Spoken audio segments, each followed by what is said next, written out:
श्री राष्ट्रीय करनी सेना के अध्यक्ष सुखदेव सिंह गोगामेरी की हत्या कर दी गई।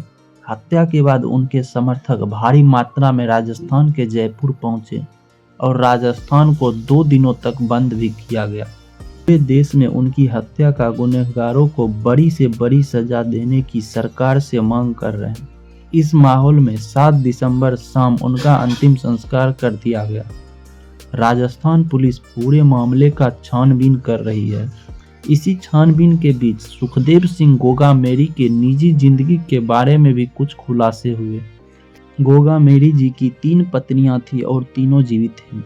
अगर उनकी 3 पत्नियां थी भी तो ये उनकी निजी जिंदगी थी, लेकिन हो सकता है शायद ये बात झूठी भी हो। गोगामेरी जी समाज सेवा करने में बहुत आगे रहते थे।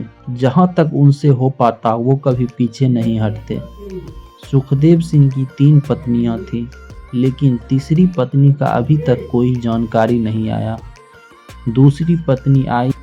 सुखदेव सिंह की पहली पत्नी शकुंतला थी, जो हरियाणा में होमगार्ड के पद पर तैनात थी।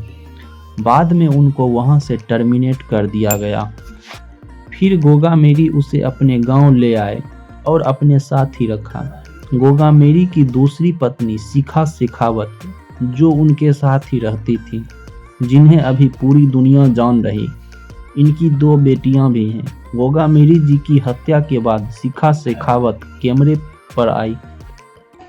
हर गली में, हर घर में सुखदेव सिंह पाड़ा है, तो क्या वो सुखदेव सिंह तैयार है?